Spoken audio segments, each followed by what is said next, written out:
Bismillahirrahmanirrahim. Alhamdulillahirrabbilalamin. Wassalatu wassalamu ala ashrafil anbiya'i wal mursalin. Wa ala alihi wa ashabihi ajma'in. Assalamualaikum warahmatullahi ta'ala wabarakatuh. Tuan-tuan dan puan-puan yang saya hormati sekalian. Alhamdulillah, bersyukur kita kepada Allah Subhanahu wa ta'ala kerana kita masih diberi kehidupan untuk meneruskan pekerjaan kita dan juga menjalani ibadah kita kepada Allah Subhanahu wa taala. Insya-Allah pada hari ini saya akan memberikan sedikit tazkirah yang bertajuk adab menjadi tetamu.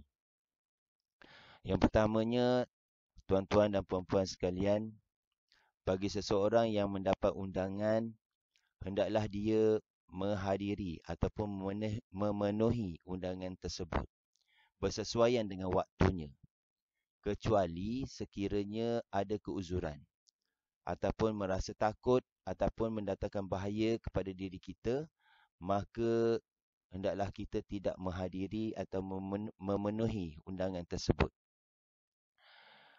Hadirin dan hadirat sekalian, memenuhi undangan daripada orang yang menjemput kita adalah satu perkara yang dianjurkan ataupun disuruh oleh Rasulullah SAW.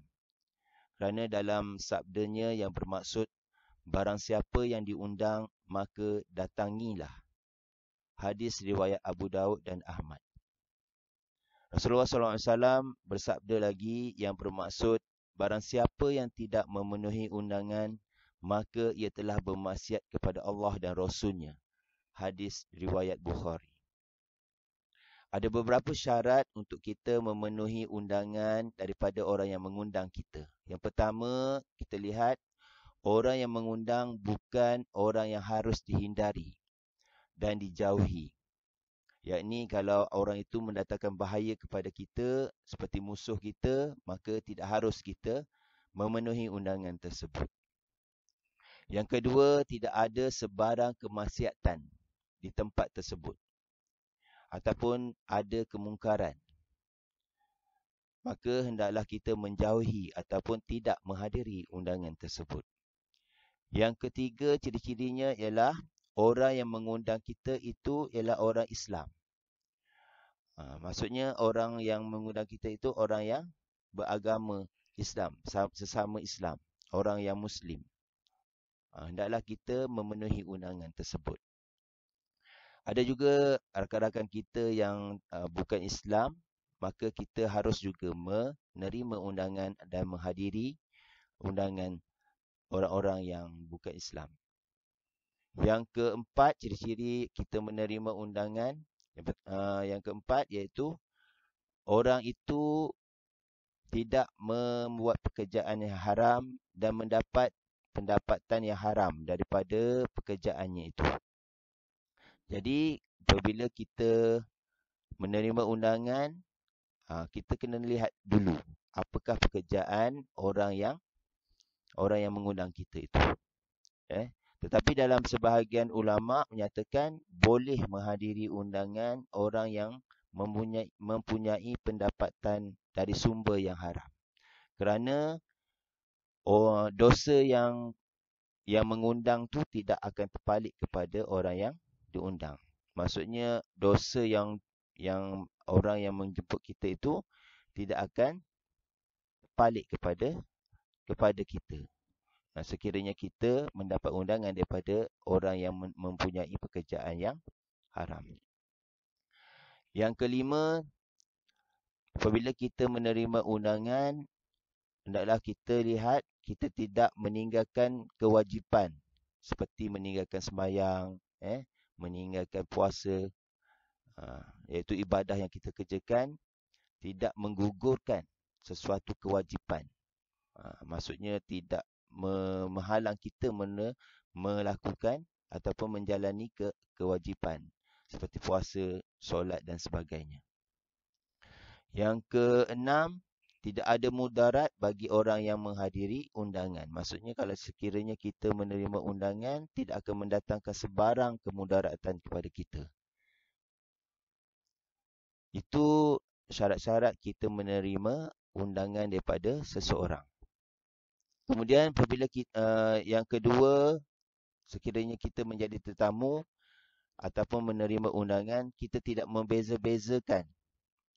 Kita tidak membeza-bezakan orang yang mengundang kita. Sama ada orang itu kaya ataupun miskin. Maksudnya kalau orang miskin menjemput kita pun, kita wajib menerima dan memenuhi undangan tersebut. Yang ketiga, berniatlah bahawa kehadiran kita itu sebagai tanda hormat kepada orang yang mengundang kita.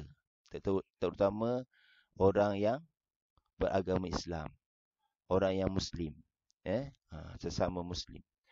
Sebagaimana hadis Nabi Rasulullah SAW yang bermaksud, semua amal tergantung niatnya kerana setiap orang tergantung niatnya. Hadis riwayat Bukhari dan Muslim. Maksudnya apabila kita menerima undangan tersebut, kita berniatlah bahawa kita menghadiri undangan ataupun memenuhi undangan tersebut sebagai tanda hormat kepada orang yang menjemput kita. Kemudian yang keempat, apabila kita menjadi tetamu, apabila kita sampai ke rumah orang yang menjemput kita itu, kita hendaklah masuk ke dalam rumah mereka dengan mendapat izin. Kita mendapat izin daripada tuan rumah. Apabila tuan rumah memberi izin, barulah kita masuk ke rumah. Begitu juga apabila disediakan makan, hendaklah kita segera makan dan segera pulang. Segera pulang ke rumah kita. Kecuali kalau tuan rumah tu menghendaki kita tinggal bersama mereka barang beberapa jam ke, maka hendaklah kita memenuhi permintaan tuan rumah. Kerana dalam firman Allah Subhanahu Wa Taala yang berbunyi, wahai orang-orang yang beriman, janganlah kamu memasuki rumah-rumah Nabi kecuali bila kamu diizinkan untuk makan dengan tidak menunggu-nunggu waktu masak makanannya. Namun jika kamu diundang, masuklah, dan bila kamu selesai makan, keluarlah kamu tanpa memperpanjangkan percakapan. Sesungguhnya yang demikian itu akan mengganggu Nabi. Lalu Nabi malu kepadamu untuk menyuruh kamu keluar dan Allah tidak mahu menerangkan yang benar. Surah Al-Ahzab ayat 53. Jadi dalam ayat Al-Quran ini jelas menerangkan apabila kita datang ke rumah seseorang, hendaklah kita mendapat izin untuk masuk ke dalam rumah dan makanlah apa yang dihidang, kemudian segeralah pulang ke rumah kita. Yang kelima, apabila kita dalam keadaan berpuasa, kita masih lagi disunahkan untuk menghadiri undangan.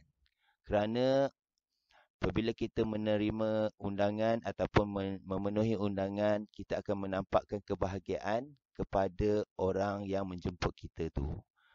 Kerana memberi kebahagiaan kepada Muslim itu termasuk sebahagian daripada ibadah. Kerana apabila kita berpuasa dan menerima undangan, puasa itu tidak menghalang seseorang untuk menghadiri undangan. Dalam hadis Rasulullah SAW yang bermaksud, jika salah seorang di antara kalian diundang, hadirilah. Apabila ia puasa, doakanlah. Dan apabila tidak berpuasa, makanlah. Hadis riwayat Muslim. Maksudnya dalam keadaan puasa pun kita masih lagi disunnah oleh Rasulullah SAW untuk menghadiri undangan atau memenuhi jemputan daripada sesiapa sahaja. Yang keenam, seorang tetamu haruslah meminta persetujuan ataupun meminta izin untuk menjamah makanan yang dihidang. Maksudnya kita apabila dihidang makanan, kita hendaklah meminta izin dulu sebelum kita menjamah makanan. Kemudian kita tidak melihat-lihat tempat keluarnya seorang perempuan ataupun anak dara. Kalau ada anak dara dalam rumah tu kita tidak meninjau-ninjau ataupun mengintai-ngintai. Tempat keluarnya perempuan. Kemudian tidak menolak tempat duduk yang telah disediakan. Maksudnya kita tidak memilih tempat duduk. Jangan pula kita pergi rumah orang, kita nak duduk dalam bilik. Sedangkan orang tu dah sediakan tempat kita di ruang tamu. Kemudian yang ketujuh, kita tidak melirik-lirik pandang kepada orang yang sedang makan. Sekiranya kita menjadi tetamu, ada tetamu lain yang sedang makan, kita tidak melirik-lirik wajah mereka yang sedang makan. Kemudian yang ke-8, hendaklah seseorang yang menjadi tetamu itu tidak memberatkan tuan rumah. Meminta apa-apa yang memberatkan tuan rumah, menyusahkan tuan rumah. Kerana dalam firman Allah Subhanahu Wa Taala, bila kamu selesai makan, keluarlah. Maksudnya apabila kita sudah makan, kita keluarlah ataupun kita baliklah ke rumah kita. Kerana kalau kita duduk lama mungkin menyusahkan tuan rumah. Kemudian yang ke-9, sebagai tetamu kita dianjurkan membawa sedikit buah tangan ataupun hadiah kepada tuan rumah. Kerana dengan ini insya-Allah kita akan dapat lagi mempereratkan kasih sayang di antara sesama Muslim. Rasulullah SAW bersabda, berilah hadiah di antara kalian, nescaya kalian akan saling mencintai. Hadis riwayat Bukhari. Yang ke-10, jika kita menjadi tetamu yang bersama orang yang tidak diundang. Maksudnya kita ada kawan lain, tetapi kawan kita ni tidak diundang oleh tuan rumah. Maka kita hendaklah meminta izin kepada tuan rumah dahulu. Beritahu dahulu kita ada bawa kawan. Sekiranya dia tidak mengizinkan kita membawa kawan, maka kita tidak boleh membawa kawan kita tersebut. Kerana dalam ada satu peristiwa yang berlaku kepada Nabi SAW, ada seorang lelaki-lelaki di kalangan Ansar yang biasa dipanggil Abu Syu'aib. Abu Syu'aib ini ialah sahabat Nabi juga. Ia mempunyai seorang anak tukang daging. Kemudian ia berkata kepadanya, buatkan aku makanan yang dengannya aku boleh mengundang 5 orang bersama Rasulullah SAW. Kemudian Rasulullah SAW mengundang 4 orang lagi. Maksudnya orang kelima tu ialah Rasulullah SAW sendiri. Kemudian ada seorang yang mengikutnya. Maksudnya Rasulullah dah ajak 4 orang, tapi ada seorang lagi yang nak ikut dia.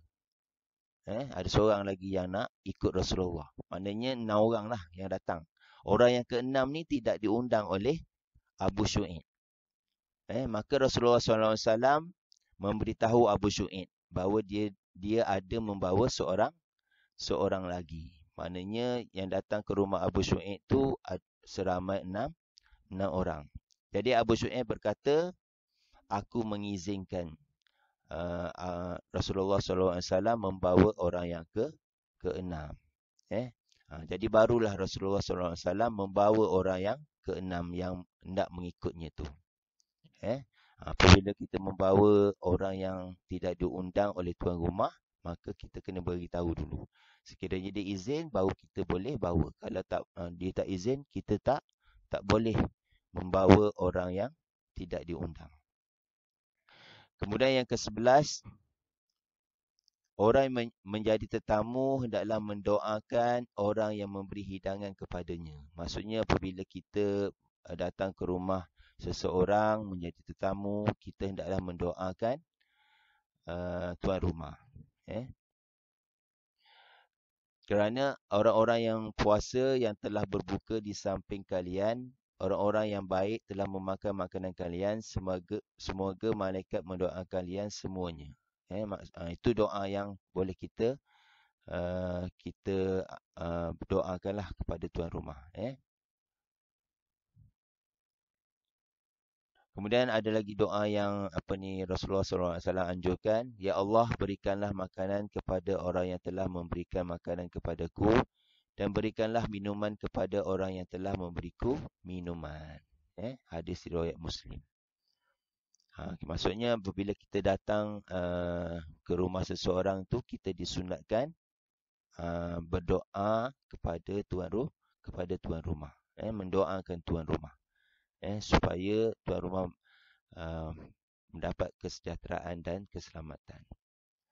Kemudian yang ke-12, yang terakhir, setelah kita menjadi tetamu ataupun bertamu ke rumah seseorang, maka hendaklah kita segera pulang. Segera pulang dan berlapang dada. Maknanya apabila kita menjadi tetamu, hendaklah kita pulang dengan lapang dada. Maknanya kita tidak menyusahkan ataupun memberatkan tuan rumah. Kerana memperlihatkan budi pekerti yang mulia itu adalah sebahagian daripada memberi kebahagiaan kepada tuan rumah. Dan memaafkan segala kekurangan yang ada pada tuan rumah. Sekiranya tuan rumah tu ada kekurangan, kita maafkanlah. Saya rasa itu saja untuk perkongsian tazkirah pada hari ini. Saya sudahi dengan wabillahi taufiq wa hidayah. Wassalamualaikum warahmatullahi taala wabarakatuh.